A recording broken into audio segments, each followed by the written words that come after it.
Akbar. Ini kisah nyata. Salatnya, doanya, sujudnya, dan Allah ganti penglihatan yang tak tampak di fisik itu dengan tajamnya mata hati. Al-Bukhari punya keunggulan. Dari amaliyah ibundanya asalnya, mengalir kepada anaknya, itu kalau diperdengarkan apapun seketika langsung ingat dan sulit lupa.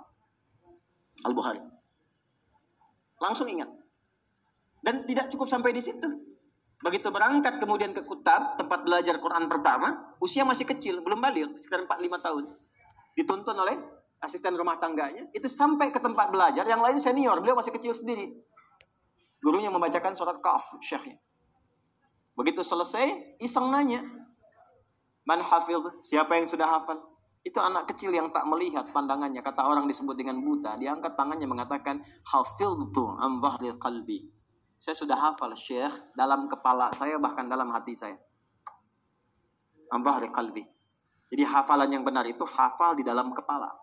Hafal di luar kepala, belum hafal. Saya sudah hafal Ustaz di luar kepala, belum hafal. Hafidhtu an dhahril qalbi. Ini tes maju, ta'ali ya Bu Nay datang. Begitu maju ke depan, maaf, bukan sekedar hafal. Tajwidnya, mahrajnya, sifat hurufnya sama persis dengan syekhnya. Maka syekhnya berkata, minal an aw kama qala tadrusul hadis. Nah, mulai sekarang engkau belajar hadis ya. Karena Quran itu Allah jamin langsung mudah dihafal, gampang sekali.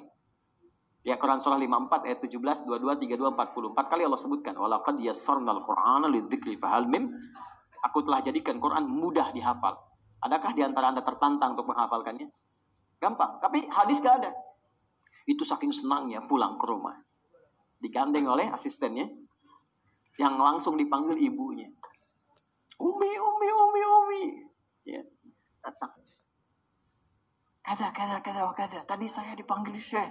Saya diminta begini. Saya sampaikan. Syekh mengatakan begini Umi. Kamu sekarang belajar hadis ya. Umi, mulai hari ini saya pengen belajar hadis.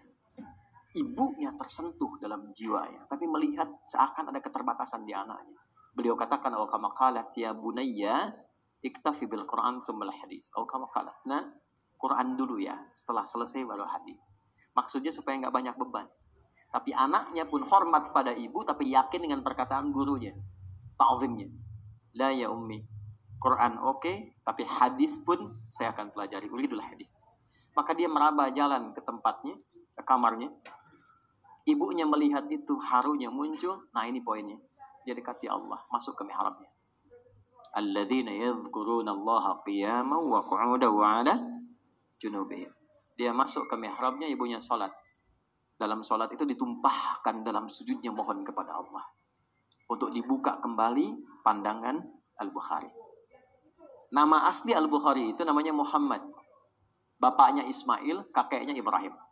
Kakek buyutnya Al-Mughirah, yang buyutnya Al-Bardizbah. Tinggal di kecamatan Ju'fah, Kabupaten Bukhara, Provinsi Khorasan, negaranya Uzbekistan sekarang.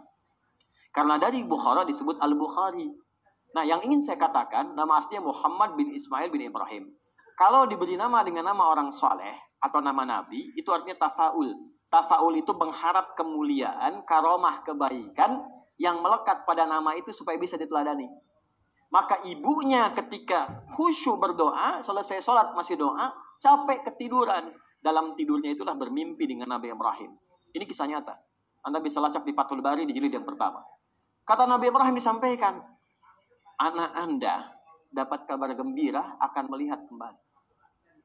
Itu Al-Bukhari saat ibunya sedang bermohon dalam sholat berdoa, ya al-basir yalladhi ala kulli syai'in qadir a'id ba'is basirat tabni.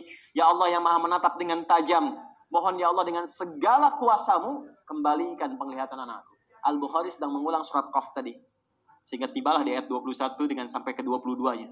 Laqad kunta fi ghaflatin min hadha fakashafna 'anka ghita'aka fabasaruka al-yawma hadid. Ini ayat tentang situasi akhirat tapi percikannya diberikan pada Al-Bukhari dalam konteks kebaikan. Laqad kunta fi ghaflatin min hadha. Dulu kamu enggak bisa melihat. Ada penghalang. Fakashafna 'anka ghita'aka, maka hari ini kami ungkap, kami singkap semua penghalangnya. Wabasaruka al-yawma hadid, maka pandanganmu sekarang akan menatap dengan tajam. Begitu sampai di ayat itu kaget, lompat, bisa lihat lagi. Ini nyata. Nyata. Begitu bisa lihat kaget, langsung keluar, kencang, lari, didapati kamar ibunya, langsung disampaikan, Umi, laqad ra'ait, ibu, saya bisa lihat lagi sekarang. Ibunya kaget bangun, belum percaya, mengatakan, "Rubbama ra'aita biqalbik." Mungkin Ananda melihat dengan hatimu. "La bal bi'aini." Enggak, ini mata saya bisa lihat. Ibu aja begini, ibu pakai ini. Sekian benda kita begini-begini. Haru berpelukan keduanya, disitulah meniti untuk belajar hadis sampai menuliskan Sahih Al-Bukhari dalam kurun waktu 16 tahun. Boleh